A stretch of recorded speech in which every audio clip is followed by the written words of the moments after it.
Assalamualaikum warahmatullahi wabarakatuh. Halo sahabat juara, kembali lagi bersama Kak Ika. Sekarang kita akan membahas tentang TO UTBK ke-9 untuk ekonomi ya. Ekonomi ini ada di bagian terakhir di nomor 61 sampai 75.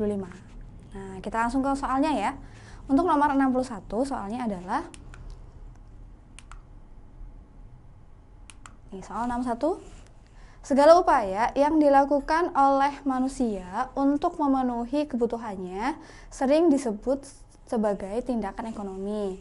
Adapun tindakan ekonomi yang dilakukan seperti menangkap ikan di laut dan pengambilan barang tambang baik mineral ataupun non-mineral, kegiatan penangkapan ikan di laut dan pertambangan ini termasuk tindakan ekonomi dalam bidang A. Ekstraktif, B. Agraris, C. Perikanan, D. Manufaktur, dan E. Produksi. Yang ada tanda bintangnya dan berwarna merah ini adalah jawabannya. Jadi pertambangan sama penangkapan ikan di laut itu termasuk kegiatan ekonomi ekstraktif. Kenapa? Nah, di pembahasan nomor 61, jadi kegiatan ekonomi ini dibagi menjadi beberapa bidang. Jenisnya ya, yang pertama adalah ekstraktif. Jawabannya ekstraktif adalah kegiatan ekonomi di mana manusia itu tidak mengolah tapi hanya mengambil sumber daya alam yang ada di alam ya. Contohnya misalnya ikan di laut. Ikan di laut itu kan nggak dipelihara sama manusia, tapi manusia hanya mengambil saja. Terus sama pertambangan juga. Kemudian yang kedua ada agraris. Jadi kalau agraris adalah kegiatan ekonomi yang mengolah sumber daya alam atau mengolah tanah, misalnya pertanian, perkebunan.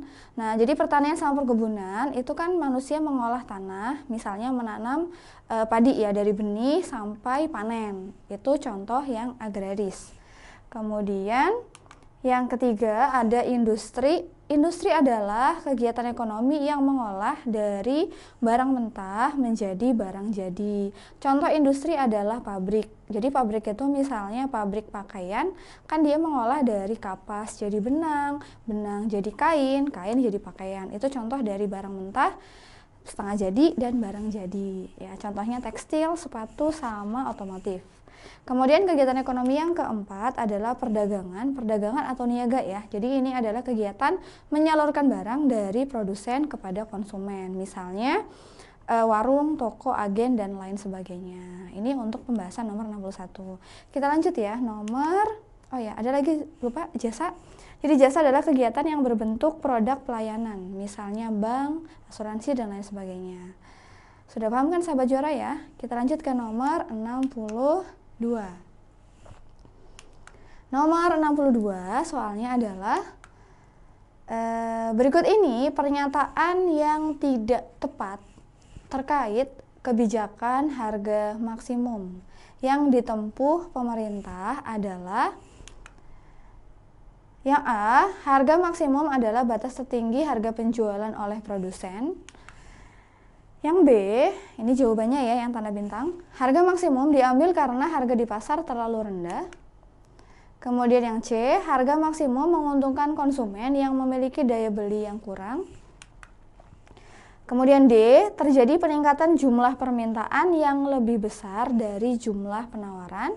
Dan E, biasanya disertai dengan operasi pasar oleh pemerintah. Nah, ini pertanyaannya yang tidak tepat, berarti yang salah ya. Jadi yang tidak tepat berkaitan dengan kebijakan harga maksimum adalah yang B, yang ada tadi bintangnya. Jadi harga maksimum diambil karena harga di pasar terlalu rendah. Harusnya kebijakan harga maksimum itu terjadi ketika harga pasar terlalu tinggi, bukan rendah tapi terlalu tinggi atau terlalu mahal. Makanya jawabannya yang tidak tepat adalah yang B. Kan kita cari yang salah, yang tidak tepat.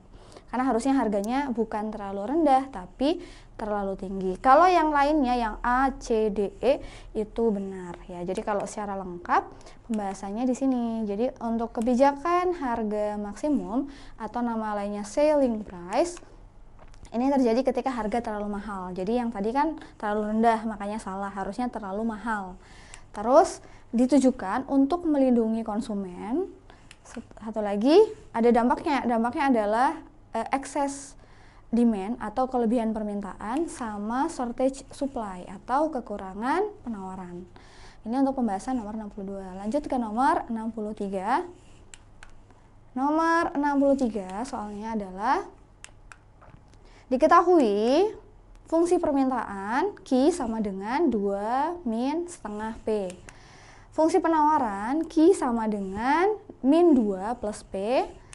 Kemudian bila pemerintah menarik pajak, pajak itu kodenya T ya, teksnya sama dengan 2, maka keseimbangan harga P dan Q jumlahnya setelah pajak adalah yang A 2,67 dan 1,3, yang B 2,67 dan 0, yang C 4,0, yang D 4 dan 1,3, dan E ini jawabannya 0 dan 4.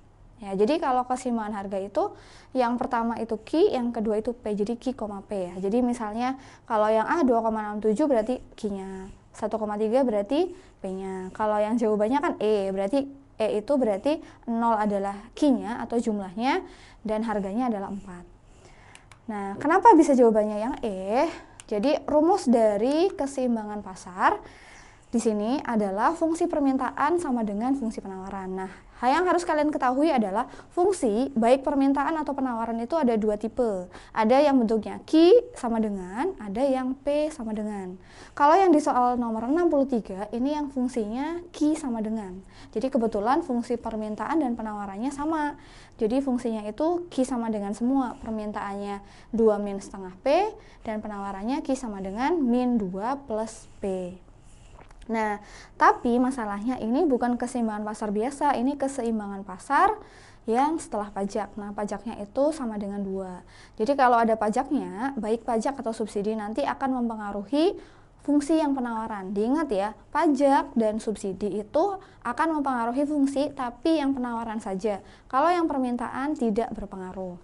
Jadi kalau kita masukin ke rumusnya, menjadi fungsi permintaan tetap QD, dan fungsi penawarannya menjadi QS aksen. Nah, QS aksen di sini fungsi penawaran itu bentuknya min 2 plus P. Berarti kita anggap min 2 itu sebagai C, kemudian P-nya kita tulis P. Nah, di sini B-nya itu adalah angka yang di P. Kebetulan P-nya kan di fungsi penawaran cuman P doang, berarti B-nya itu 1. Nah, kita masukin ke rumusnya QD sama dengan QS aksen. Berarti QD-nya tetap 2 min setengah P. Jadi B-nya 1 karena P ya, berarti B-nya 1 dalam kurung P min 2. P min 2 di sini adalah teksnya. Jadi min 2 di sini adalah teksnya dan min 2 yang belakang itu adalah C yang di fungsi penawaran. Kemudian kita masukkan, setelah dimasukin baru 2 min setengah P sama dengan P min 4. Min 4-nya dari mana? Min 2, min 2. Min ketemu min berarti jadi min 4. Minnya ditambah ya, tapi tandanya tetap negatif. Kemudian selanjutnya yang angka kita gabungin, jadi 2 sama yang min 4, min 4-nya kita pindah ruas ke depan jadi positif, dan setengah P yang di depan kita pindah ke belakang. Jadi min setengah P kalau pindah ruas jadi positif, jadi plus setengah P. Hasilnya 6 sama dengan 1 setengah P, P-nya 4. Nah, untuk Q-nya kita masukin, cara amannya masukin ke fungsi permintaan, karena fungsi permintaannya kan tidak berubah. Jadi Q-nya 0, makanya titik keseimbangannya adalah Q-nya dulu, 0,4. Itu caranya untuk yang keseimbangan pasar setelah pajak. Kita lanjut ke nomor 64. Nah, soal nomor 64, biaya total untuk membuat suatu produk sebanyak 100.000 unit adalah sebesar 250 juta. Sedangkan bila memproduksi sebanyak 150.000 unit, biaya total sebanyak 300 juta. Besarnya biaya batas adalah, biaya batas itu sama dengan MC ya, marginal cost. Yang A 5.000, yang B 3.000, yang C 2.000, kemudian D 1.000, ini jawabannya. Terus yang E 500. Nah, untuk mencari biaya batas, caranya adalah MC. MC itu kan biaya batas ya, marginal cost. Nah, untuk MC itu rumusnya adalah delta TC dibagi delta Q. Ini pembahasan nomor 64 ya. Jadi yang diketahui kan tadi kan Q yang pertama, jumlah yang pertama adalah 100.000, jumlah yang kedua adalah 150.000. Q yang pertama itu adalah 100.000 ya, jumlah pertama. Nah, jumlah yang kedua itu namanya Q2, 150.000. Kemudian yang diketahui lagi adalah TC. TC itu adalah total biayanya. Total biayanya yang pertama adalah 250 juta.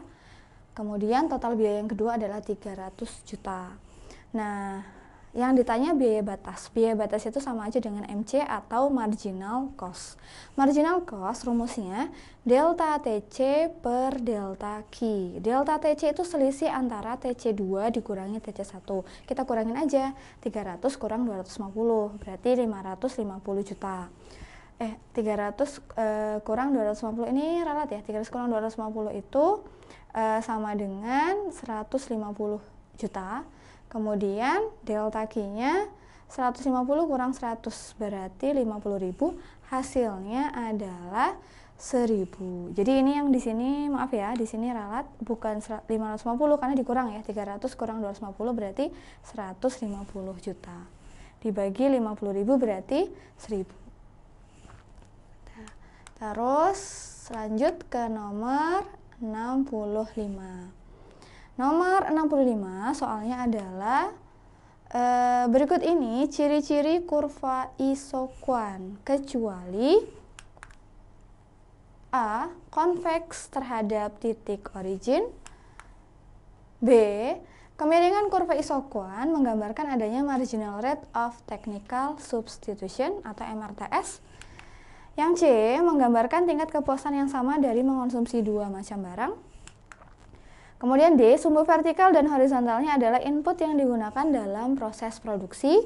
Dan E. Semakin jauh dari titik origin menunjukkan tingkat produksinya lebih tinggi. Nah, jawabannya yang tanda bintang dan berwarna merah ini adalah C. Jadi jawabannya menggambarkan tingkat kepuasan yang sama dari mengkonsumsi dua macam barang. Yang ditanya adalah yang bukan atau kecuali ya. Jadi yang bukan ciri-ciri dari kurva isokuan. Nah, kita kembali lagi ke materi teori produksi. Itu ada kurva isokos dan kurva isokuan. Ini ada di teori produksi yang jangka panjang ya. Karena teori produksi kan dibagi dua, jangka pendek dan jangka panjang. Untuk kurva isokuan itu ada ciri-cirinya. Nah, ciri-cirinya itu yang A, B, D, E itu semuanya ciri-cirinya. Jadi kalau yang C itu salah karena harusnya bukan menggambarkan kepuasan yang sama, tapi kalau isokuan itu menggambarkan tingkat output sama. Kalau kepuasan sama itu di kurva indiferensi atau di kurva yang konsumen ya. Indiferensi kan adanya di konsumen. Jadi bentuk kurva isokuan seperti ini. Sumbu vertikalnya adalah kapital atau modal, dan sumbu horizontalnya adalah labor atau tenaga kerja. Nah, ciri-cirinya yang pertama, semakin ke kanan outputnya semakin meningkat karena kan dia bentuknya ini ya, turun dari kiri atas kanan bawah. Nah, nanti kalau ada dua kurva isokuan yang di sebelah kanan itu outputnya semakin meningkat. Terus yang kedua, mempunyai kemiringan yang negatif. Terus yang ketiga, cembung ke arah titik origin. Yang keempat, kemiringannya namanya MRTS atau Marginal Rate of Technical Substitution. Terus yang keempat, tidak saling berpotongan. Sama yang kelima, semakin jauh dari titik origin menunjukkan tingkat produksi yang lebih tinggi. Gitu. Jadi yang tadi yang salah adalah yang kepuasan sama. Harusnya kalau isokuan itu bukan kepuasan tapi output sama. Nah, lanjut ke nomor 66.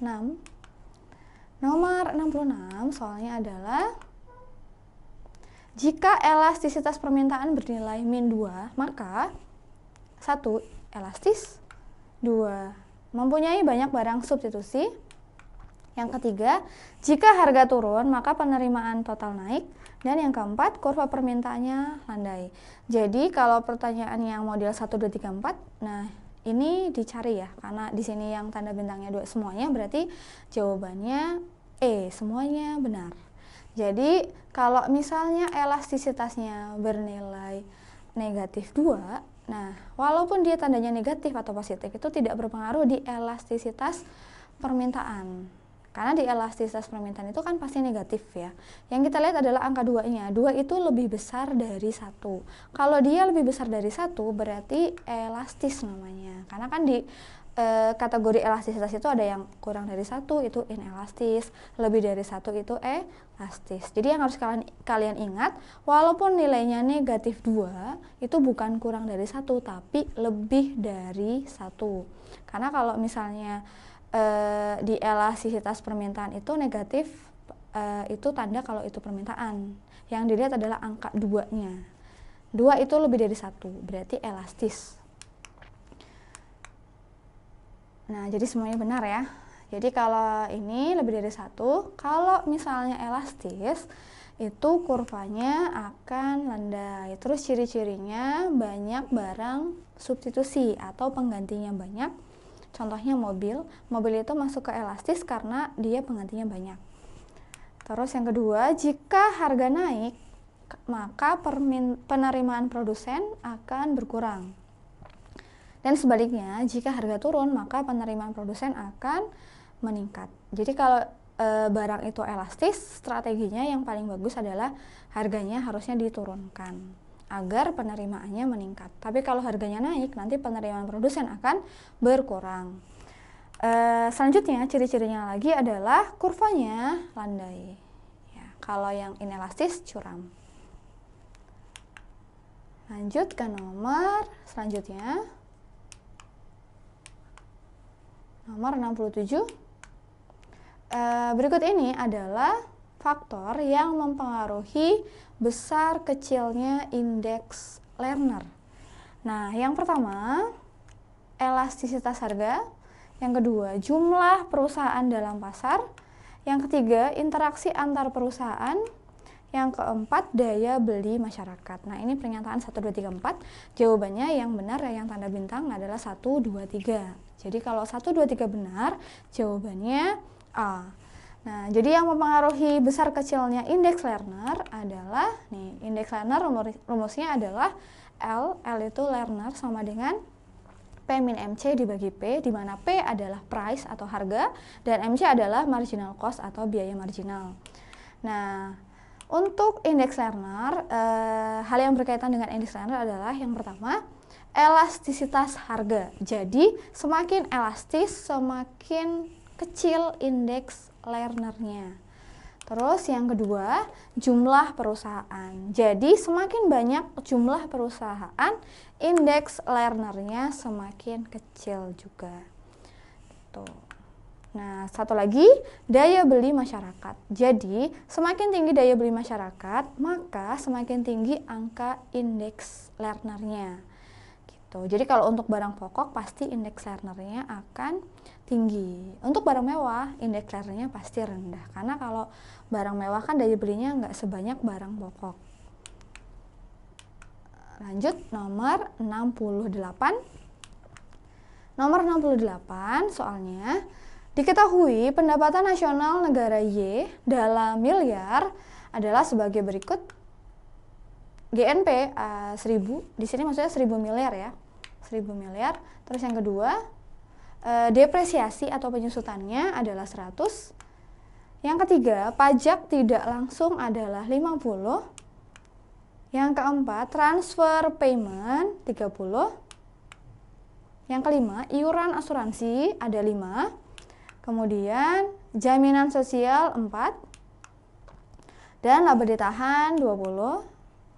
Nah, yang ditanyakan besarnya personal income atau PI di negara Y adalah A 850 miliar, B ini jawabannya 851 miliar, yang C 880 miliar, kemudian D 900 miliar, dan E 1.100 miliar.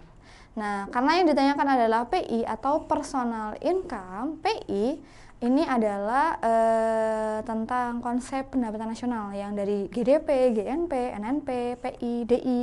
Nah, PI ini kayak dua sebelum terakhir ya. Jadi rumus PI itu kita harus nyari dulu dari atas, dari yang GNP dulu. GNP-nya kan 1.000. Nah, nanti setelah GNP kita nyari NNP. NNP itu rumusnya adalah GNP dikurang depresiasi. Nah, karena GNP-nya 1.000 berarti 1.000 dikurang depresiasinya 100, 900. Terus selanjutnya NNI-nya. NNI itu adalah NNP dikurang pajak tidak langsung. Nah, kita kan udah tahu tuh NNP-nya. NNP-nya kan 900. 900 dikurang pajak tidak langsungnya adalah 50. Jadi NNI-nya 850. Nah, NNI ini nanti digunakan untuk mencari PI. Rumus PI adalah NNI dikurang laba ditahan, dikurang asuransi, terus dikurang jam sos atau jaminan sosial, dan ditambah transfer payment. Nah, jadi hasilnya PI sama dengan 850, ini yang NNI, dikurang 20, kurang 5, kurang 4, kurang 4, terus ditambah transfer payment-nya 30 ya. Jadi yang ditambah cuma transfer payment, yang lainnya dikurang. Jadi laba ditahan dikurang, iuran asuransi dikurang, sama jam sos juga dikurang. Hasilnya 851 miliar. Itu yang PI-nya, personal income. Nah, selanjutnya kita bahas nomor 69. Jadi soalnya adalah Irving Fisher mengemukakan teori adanya korelasi yang A, positif antara tingkat bunga dengan inflasi. Yang B, positif antara jumlah uang beredar, maksudnya di sini ya, dengan inflasi. Yang C, negatif antara jumlah uang beredar dengan tingkat bunga. Kemudian D, negatif antara tingkat bunga dengan investasi. Nah, jawabannya yang tanda bintang seperti biasa, B, positif antara jumlah uang beredar dengan inflasi. Jadi, teori dari Irving Fisher itu teori tentang penawaran uang atau jumlah uang beredar, di mana yang tadi yang E, negatif antara inflasi dengan pengangguran ya. Jawabannya B. Nah, jadi teori Irving Fisher itu di mana rumusnya adalah M dikali V sama dengan P dikali T. Jadi M itu artinya money, jumlah uang beredar, V artinya velocity atau kecepatan uang, terus P harga atau price, T adalah total barang yang ditransaksikan. Nah, jadi jawabannya dari teori Irving Fisher itu terlihat adanya hubungan yang positif antara M atau jumlah uang beredar dengan P, price ya, harga barang dan jasa yang nanti berkaitan sama inflasi. Jadi kalau jumlah uang beredar meningkat, harga barang akan meningkat dan akan terjadi inflasi. Nah, lanjut ke nomor 70. Nomor 70 soalnya dalam neraca pembayaran internasional,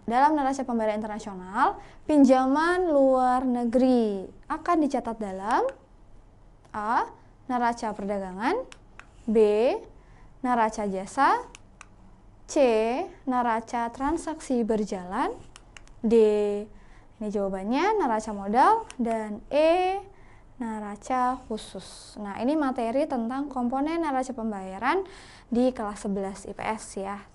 Jadi babnya namanya perdagangan internasional. Jadi untuk komponen neraca pembayaran itu dibagi menjadi 3. Ada neraca transaksi berjalan, neraca lalu lintas modal, dan neraca lalu lintas moneter. Nah, neraca lalu transaksi berjalan itu ada 3 komponen. Ada neraca perdagangan, neraca jasa, dan neraca unilateral. Nah, untuk neraca transaksi berjalan yang perdagangan itu mencatat ekspor dan impor barang. Sementara kalau neraca jasa ini mencatat transaksi jasa, misalnya TKI, TKW, atau pariwisata. Sementara kalau unilateral ini untuk mencatat hibah. Hibah ini bantuan ya. Kemudian untuk neraca lalu lintas modal ini mencatat pinjaman luar negeri, utang, dan piutang, serta investasi. Jadi kalau tadi pertanyaan yang berkaitan sama pinjaman luar negeri, berarti akan masuk ke neraca modal. Kemudian pos neraca pembayaran selanjutnya adalah lalu lintas moneter, ini untuk mencatat arus keluar masuknya devisa. Ini untuk pembahasan yang soal ini ya, nomor 70. Terus selanjutnya nomor 71. Soal nomor 71 adalah diketahui biaya gaji 10 juta. Pada akhir periode ada gaji yang belum dibayar. Untuk 2 orang, 1 orangnya 250.000. Saldo biaya gaji pada kolom neraca saldo setelah disesuaikan pada neraca lajur adalah sebesar. Jadi ini berkaitan sama neraca lajur ya, atau kertas kerja. Jadi di kolom neraca saldo disesuaikan itu NSD ya. Jadi awalnya kan biaya gajinya 10 juta, tapi ada 2 orang karyawan yang belum dibayar, dan karyawan ini dibayarnya 250.000. Jadi kalau 2 orang berarti totalnya 500.000, kurang lebih seperti itu soalnya ya. Nah jawabannya A 9,5, 9.500.000, B 9.750.000, C 10 juta, D 10.250.000, dan E, ini jawabannya 10.500.000. Kenapa jawabannya 10.500.000? Karena di awal tadi kan biaya gajinya itu 10 juta. Jadi pembahasannya, jadi awalnya kan gajinya ada 10 juta, tapi ada 2 orang karyawan yang belum dibayar. Satu karyawannya 250.000. Jadi yang belum dibayar totalnya 500.000. 500.000 kalau kita total dengan biaya gaji yang di awal yang 10 juta, berarti totalnya adalah 10.500.000. Itu alasannya ya. Jadi nanti masuk ke beban gaji, utang gaji. Nah, selanjutnya soal nomor 72. Soalnya, kebijakan moneter kontraktif yang bertujuan mengendalikan inflasi dapat dilakukan dengan cara A. Menaikkan suku bunga, B, ralat ya, 1. Menaikkan suku bunga, 2. Menaikkan pajak, 3. Menaikkan cash ratio, dan 4. Membeli surat berharga. Karena soalnya 1, 2, 3, 4, jadi yang benar di sini kebetulan 1 dan 3. Menaikkan suku bunga dan menaikkan cash ratio. Nah, 1 dan 3 benar, jawabannya B ya. Jadi, kenapa jawabannya B? Jadi untuk kebijakan pemerintah kan dibagi 2, kebijakan moneter dan kebijakan fiskal. Untuk kebijakan moneter itu dibagi 2 lagi, ada moneter ekspansif dan moneter kontraktif. Kebetulan soal nomor 72 ini tentang moneter kontraktif. Jadi, kebijakan moneter kontraktif itu ditujukan untuk mengatasi inflasi atau kenaikan harga. Nah, cara yang dilakukan oleh BI, karena moneter ini kan ranahnya BI ya. Yang pertama adalah menaikkan tingkat diskonto atau suku bunga. Yang kedua, menaikkan cadangan kas. Yang ketiga, menjual surat berharga. Dan yang keempat, memperketat kredit. Gitu. Jadi kata kunci untuk kontraktif yang moneter adalah jual dan menaikkan. Naik, jual. Harus diingat ya, naik, jual. Jadi menaikkan cadangan kas, menaikkan bunga, dan menjual surat berharga. Sama satu lagi tambahannya, memperketat kredit, mempersulit kredit maksudnya. Lanjut nomor 73.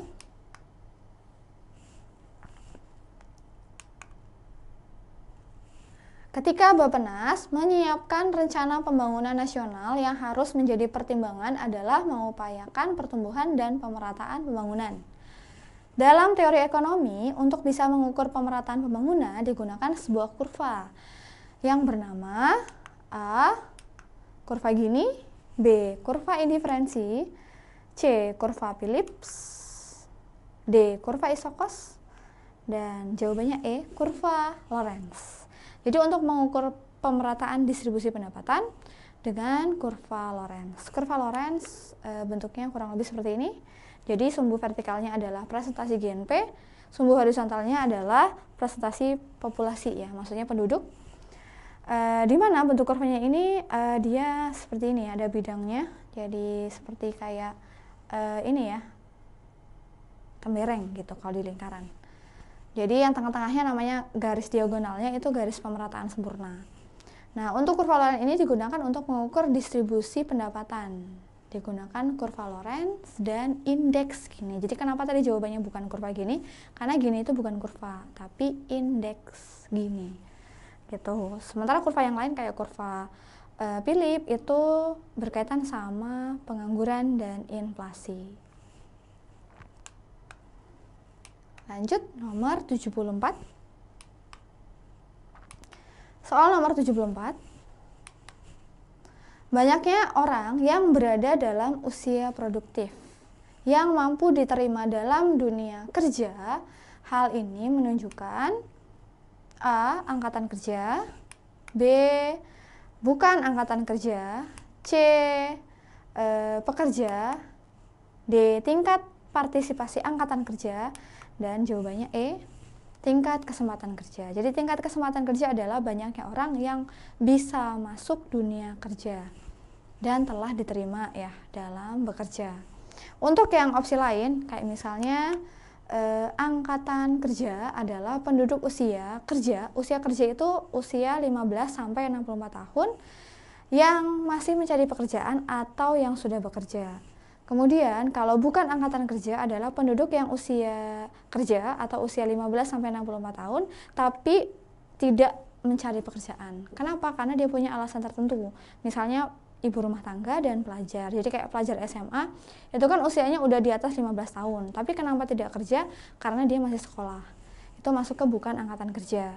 Terus kalau yang pekerja berarti penduduk usia kerja yang sudah bekerja. Terus tingkat partisipasi angkatan kerja adalah ada rumusnya ya, TPAK angkatan kerja dibagi tenaga kerja dikali 100%. Gitu. Untuk tingkat kesempatan kerja adalah jumlah orang yang bekerja dibagi angkatan kerja kali 100%. TKK namanya. Nah, ini nomor 74 ya. Lanjut ke nomor yang terakhir di ekonomi, nomor 75, Sobat Juara. Nomor 75 soalnya adalah akun Prive dalam kertas kerja kolom debit 300.000, maka jurnal penutupnya adalah, ini materi tentang jurnal penutup. A. Ikhtisar laba rugi debit 300 dan kreditnya Prive 300. B. Prive debit 300 dan ikhtisar kredit 300. C. Modal debit 300 dan Prive kredit 300, ini jawabannya. Terus D, Prive 300, modal 300, Prive-nya debit, modal kredit, dan E, Prive debit 300 dan kas kredit 300. Untuk jurnal penutup ini ada beberapa ya. Jadi ada Prive, ada laba, rugi, pendapatan, sama beban. Nah, kalau misalnya Prive itu normalnya kan di debit. Kalau penutup itu biasanya dibalik dari saldo normal. Jadi kalau Prive itu biasanya debit, dibalik jadi kredit. Nah, pasangannya sama modal. Jadi modal debit, Prive-nya kredit. Gitu. Itu untuk yang Prive. Yang modal debit, Prive kredit. Nah, sampai sini pembahasannya ya Sahabat Juara ya untuk ekonomi dari nomor 61 sampai 75. Nah, saya akhiri. Wassalamualaikum warahmatullahi wabarakatuh. Salam juara.